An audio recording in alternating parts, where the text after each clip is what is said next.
नमस्कार दोस्तों। आज का जो हमारा टॉपिक है शिक्षा मनोविज्ञान।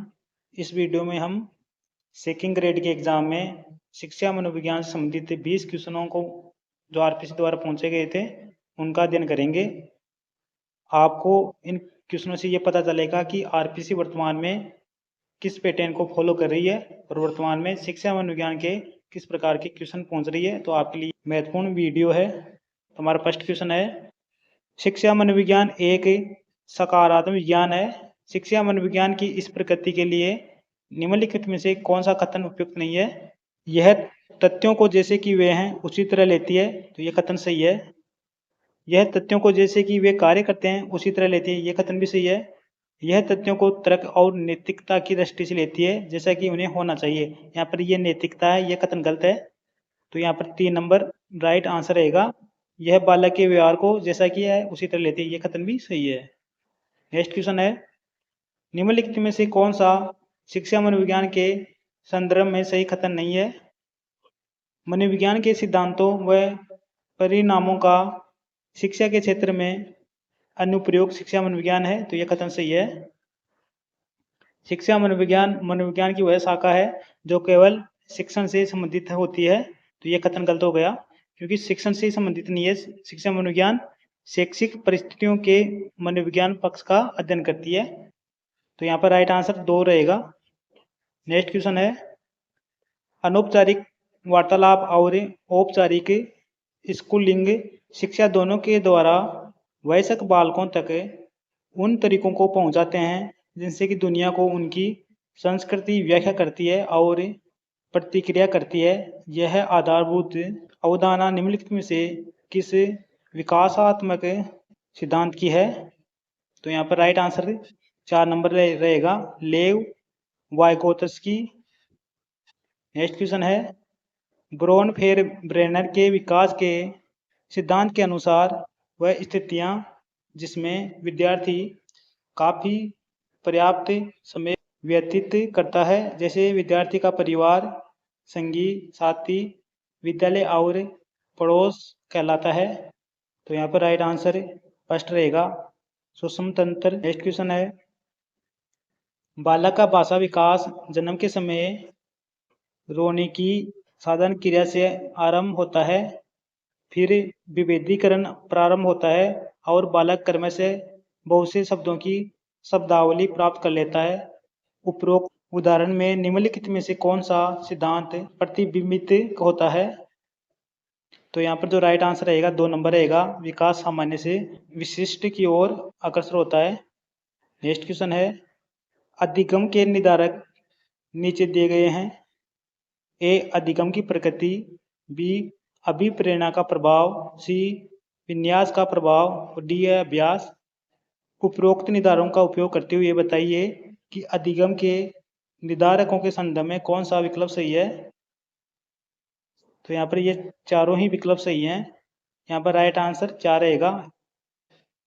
नेक्स्ट क्वेश्चन है, निम्नलिखितवादी अधिगम के लिए निम्नलिखित में से कौन सी उपयुक्त परिस्थितियां हैं? अधिगमकर्ता के पूर्व ज्ञान पर आधारित नया अधिगम, बी है अर्थपूर्ण कार्य का निर्माण करना, सी है ज्ञान का सक्रिय सर्जन और व्याख्या, डी है सामान्य अंतक्रिया को सुविधाजनक बनाना। तो यहाँ पर जो राइट आंसर है 3 नंबर रहेगा, ए बी सी डी यानी चारों ही कथन सही हैं। नेक्स्ट क्वेश्चन है, मिस्टर अमित की उपलब्धि में निष्ठा है और व्यक्तित्व की यह प्रकृति लक्षण उसमें जीवन भर व्याप्त रहती है। आलपोर्ट के वर्गीकरण के अनुसार यह लक्षण कहलाता है। तो यहाँ पर जो राइट आंसर रहेगा 2 रहेगा, प्रधान कार्डिनल। नेक्स्ट क्वेश्चन है, व्यक्तित्व आकलन की प्रक्षेपी प्रविधियों की निम्नलिखित में से कौन सी एक विशेषता नहीं है? तो यहाँ पर जो राइट आंसर है फर्स्ट रहेगा, चैतन्य अनुक्रिया। ये व्यक्तित्व आकलन की प्रक्षेपी प्रविधि नहीं है। नेक्स्ट क्वेश्चन है, पर्यावरणीय आवश्यकताओं के अनुरूप व्यवहार ना कहा जाता है। तो यहाँ पर जो राइट आंसर है 4 नंबर रहेगा, समायोजन। नेक्स्ट क्वेश्चन है, अवलोकनात्मक अधिगम प्रक्रियाओं का सही क्रम है। तो यहाँ पर जो सही क्रम है 2 नंबर है, अवधारणात्मक, धारणात्मक, उत्पादन और अभिप्रेरणात्मक, यानी 2 नंबर यहाँ पर राइट आंसर रहेगा। नेक्स्ट क्वेश्चन है, निम्नलिखित में से कौन सा गार्डनर के बहुबुद्धि सिद्धांत का प्रकार नहीं है? तो यहाँ पर वो फर्स्ट है तरल बुद्धि, ये गार्डन की बहुबुद्धि का प्रकार नहीं है। यहाँ पर राइट आंसर फर्स्ट रहेगा।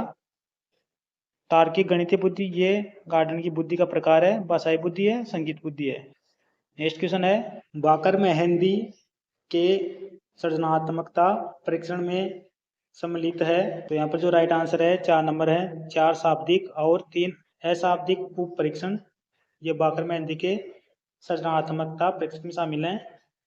नेक्स्ट क्वेश्चन है, निम्नलिखित में से कौन सा जैविक प्रेरक नहीं है? तो यहाँ पर जो राइट आंसर है 4 है। नेक्स्ट क्वेश्चन है, मेस्लो के सिद्धांत में अभिकल्पित उच्चतम आवश्यकता है। तो यहाँ पर जो राइट आंसर रहेगा 3 नंबर रहेगा, आत्मसिद्धि। नेक्स्ट क्वेश्चन है, थार्नडाइक के बहुकारक सिद्धांत के अनुसार एक गुणधर्म विशेषता किसी कार्य की कठिनाई को संदर्भित करता है जो एक व्यक्ति हल कर सकता है, वह कहलाता है। यहाँ पर राइट आंसर रहेगा फर्स्ट रहेगा, स्तर। नेक्स्ट क्वेश्चन है, प्रतिभाशाली बालकों पर निम्नलिखित में से कौन सी विशेषता लागू नहीं होती है? तो यहाँ पर जो राइट आंसर रहेगा 3 नंबर रहेगा, अनभिज्ञता। नेक्स्ट क्वेश्चन है, लोग अपना वोट मत प्राय अपनी भावनाओं के अनुसार करते हैं, बजाय इसके कि उम्मीदवार की अपनी विशेष नीतियां किस प्रकार की हैं, इस आधार पर अभिवर्ती का यह घटक है। तो यहाँ पर जो राइट आंसर रहेगा 2 नंबर रहेगा, भावनात्मक।